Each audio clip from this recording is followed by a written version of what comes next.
Happy full moon, alchemists. The Capricorn full moon is on July 21st. Usually with full moons, we'll feel their energy 3 days before and 3 days after the moon becomes full. But this full moon is extra powerful, so we'll feel its energy for a longer period of time because the Mayan New Year is on July 24th.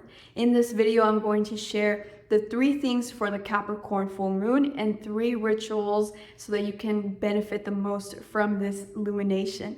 Hey, if you're new here, my name is IamSolTara. Welcome. I'm a medium and I share alchemy practices from ancient Egypt and Atlantis. If that resonates with you, I invite you to subscribe. The 3 themes for this Capricorn full moon are structure, attention, and alignment. Usually I'll share the Vedic, sidereal, and tropical Western full moon astrology, but for this specific full moon, this is a Capricorn full moon in both Vedic, sidereal, and Western tropical astrology. So the Capricorn energy will be coming in full force. So the first theme is structure, creating structure so that you can receive the most healing from this full moon. Create a structure to allow yourself to process the healing and integration. We just went through a soul graduation in June with the solstice. So there are many things shifting within our soul energy blueprint, within our energy field, and in our material lives, whether that's your relationships, your career, or your health. Capricorn is an earthy energy and it's very practical, and that's why you want to create a structure to allow yourself to process all of the different shifts that you're moving through. Not something rigid, but something that will be a container for you to process all the shifts that you're moving through. For example, 3 days leading up to the full moon and 3 days after, maybe you can keep a journal and you can have a structure around what your self-reflection will look like.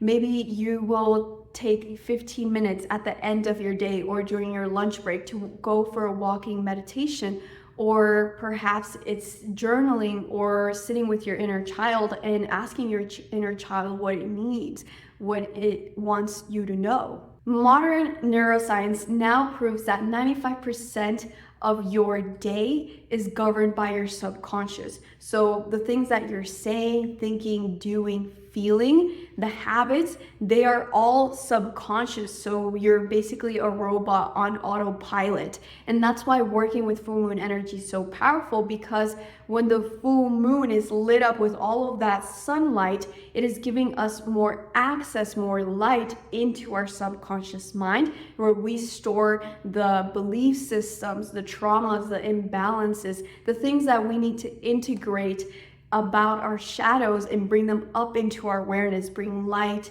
into them. So the more conscious that you can become, the more peaceful your life will become, not just at a spiritual level, but also in the physical plane. For example, your relationships will become more harmonious. You'll have a balance between giving and receiving love. Your health will be filled with more vitality. Your career will be more nourishing and fulfilling. So that is what happens when you do this inner work. And full moons are a wonderful time to do this because it gives us access to the things that are normally not accessible to us. And as you gain more insight into your subconscious, into the things that are keeping you stuck or blocked, this is where your soul can transcend and evolve and expand. And therefore, your soul manifested as a physical form can also expand to receive more love, more peace, more joy.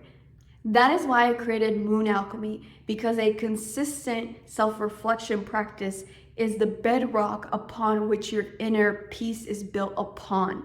A consistent practice is important because every single day we're going to work or we're going to different places, interacting with different people. We are absorbing the energy from those people we're interacting with via our cords, and also absorbing the energy from the spaces that we go to, a grocery store, hospital, your work, office, whatever it may be for you.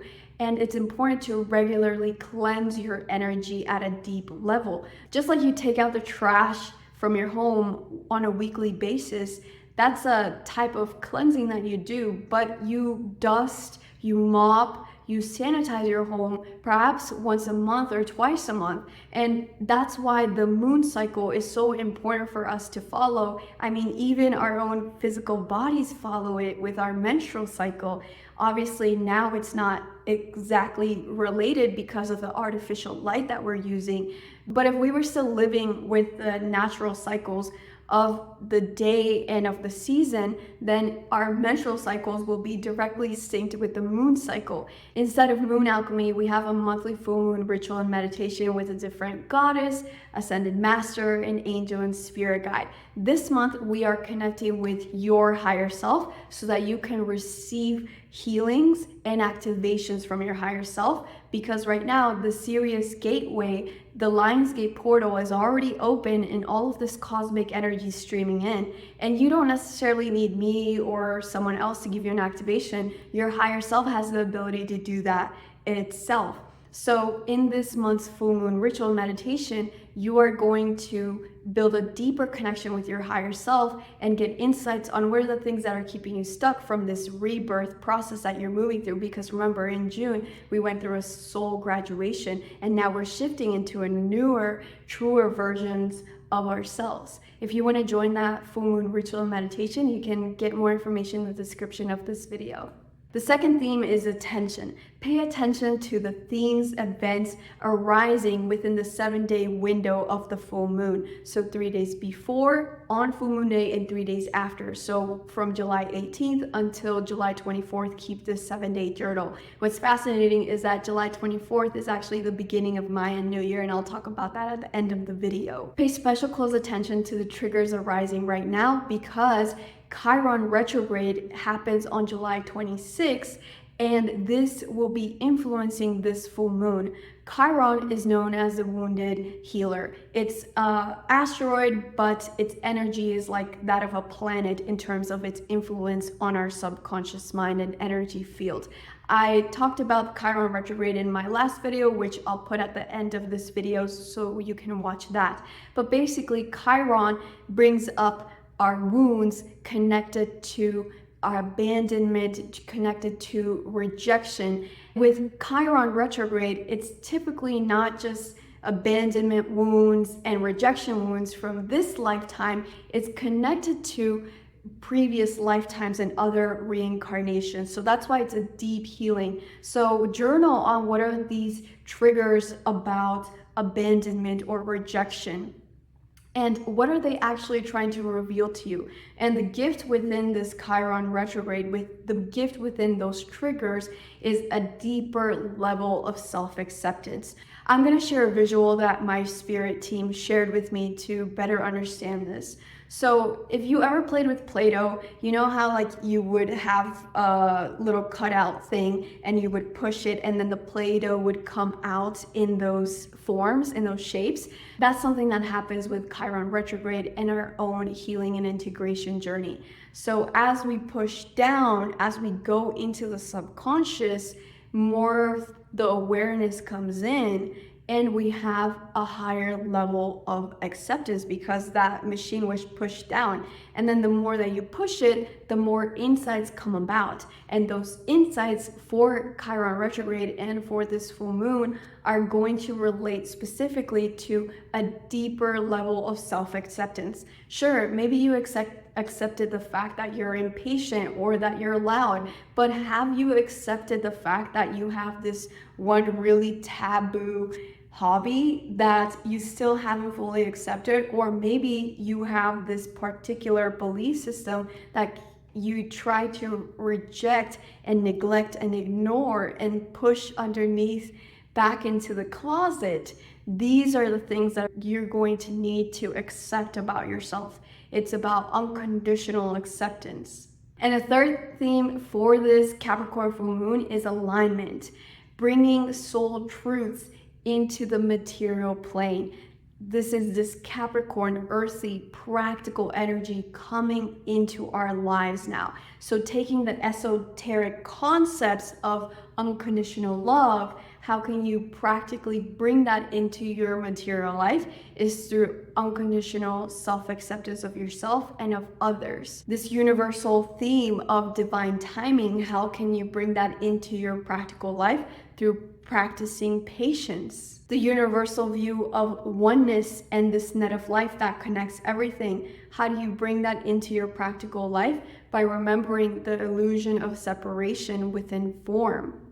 And it's fascinating because I've been having a lot of spider dreams, and I've been seeing spiders very frequently right now. And spiders are the weavers of this net, the net that connects all life, not just human life, but plant life, animal life, all forms of life on our planet and in our entire universe. Bringing the spiritual idea of awareness, how do we bring that into the practical? Awareness is simply observing without judgment. So how can you observe without bringing your ego into this? Not just observe yourself from an I am perspective, but also how can you observe others without judgment? And spend time reflecting on these spiritual themes that have been showing up for you since the eclipses during the solstice in June, and how you can bring them into your practical material life. This full moon happens at 29 degrees of Capricorn. 29 degrees is towards the last part of a cycle that we're closing, and 2 + 9 = 11. 11 is a number of enlightenment, of awareness and alignment. So this is divinely connected to the helical rising of Sirius, because Egyptian New Year and Mayan New Year are all based upon the helical rising of Sirius. That's basically when Sirius rises above the horizon before the sun rises. So it's coming back up into our sky after it went through its journey of the underworld. So you can think about it as the rebirth of Sirius. And for our ancestors, Sirius was our guiding North Star. Our ancestors saw the star system of Sirius as our spiritual North Star and as our spiritual sun. So we are on our own going through this rebirth process, especially since the soul graduation that we had with the solstice. Your tailbone might feel sore leading up to this full moon, because Capricorn rules the tailbone, the spine, bones, ligaments, and muscles. So pay attention to what your body's trying to communicate to you. Where are you not feeling supported? What types of structures or processes can you create in your life to create more support, perhaps maybe in your relationships or your career or your health or your finances? These are the 3 rituals that you can do for this Capricorn full moon. The first one is doing an offering for Mother Earth to create more stability in your health or in your career or in your finances or another area in your life.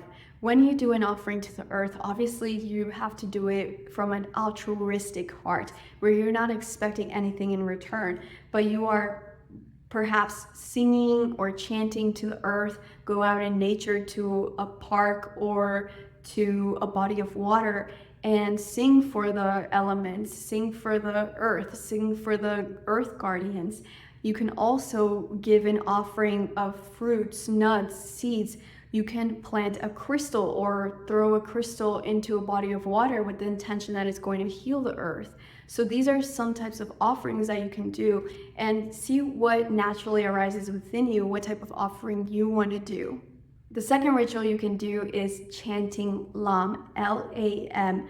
This chant helps to clear and to balance and to stimulate your root chakra, what Capricorn dominates. So do this for 8 minutes, where you are perhaps doing this at sunset. That's a wonderful time to do any of these rituals, because sunsets within and of themselves are their own little portals. So you'll receive even more benefit if you do this 1 hour before or after sunset or sunrise. So chanting Lam and focusing on your root chakra and removing any instability, any blockages, any imbalances, and instead creating more balance.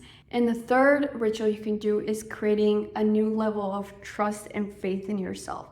You have to honor the rebirth process that you're moving through right now. We're about to enter the Mayan and Egyptian New Year's on July 24th and August 1st.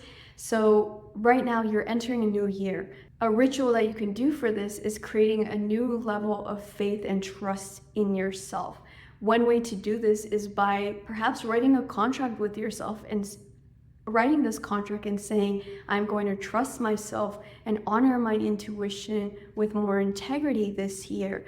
You can get a tattoo. That's what I did a few years ago. I got this tattoo of the Eye of Horus, and I got this because the Eye of Horus represents the pineal gland. And I know that every time I look at my tattoo, it reminds me that I have all the answers inside of me. Or maybe you can connect with your higher self to ask for a ritual, because this is a very personal soul experience that you're going to have with yourself. So ask your higher self what they think would be helpful for you on your path as you're choosing now to trust yourself more in this new year. Something that I'm doing is I am legally changing my name after 4 years of receiving the new name that I got. So what I did is I connected with my future most evolved self, and I asked them what's the most optimal name for me in this lifetime, because we have the free will to change our soul contracts and to change our names as well. And was a 4-year period that I had this, and now I'm ready to legally change it. So see what resonates with you. Again, this is a very soul personal experience that you have to decide on. Another ritual that you can do is you can meditate with a group. Meditations with a group make your releasing, your healing, your manifesting 3 times more powerful in the material plane, but in the quantum realm, in the energy space, it's way more than 3 times. It's so much more than we can fathom. That's how my guides explained it to me. So we are hosting a full moon group ritual and meditation where you'll connect with your higher self to receive activations and healings. If you want to join us for that ritual, you can get more information in the description of this video. On the same day as the full moon, Aries turns retrograde.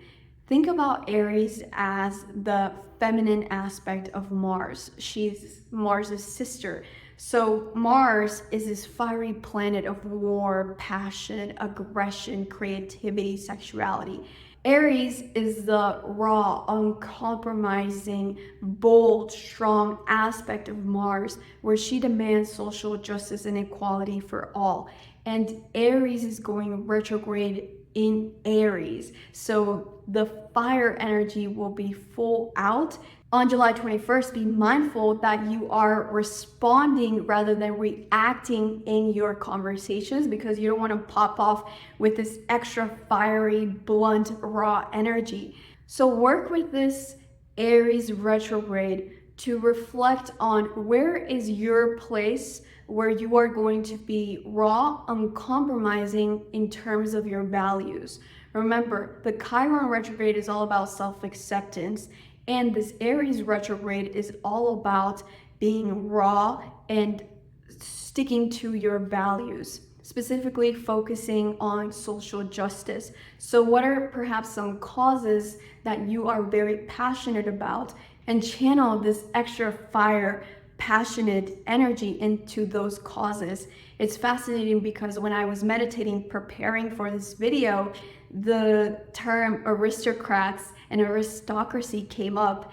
And then when I started to do the research for this video, I realized that Aries was going retrograde on the same day as the full moon. So now I understand why the aristocracy word and theme came up for this full moon as well, because globally, we're going to see the aristocracy, the aristocrats, being called out by the collective. Remember, we're entering the age of Aquarius, where it's no longer about a few people in power, hierarchies, but rather it's more of a circular, more community-driven society that we're moving towards. So I expect to see something happening, whether that's with politicians or celebrities, happening during this full moon, being called out for something big. The Egyptian and Mayan New Year's shortly follow this full moon. The Mayan New Year's is on July 24th, and the ancient Egyptian New Year's is on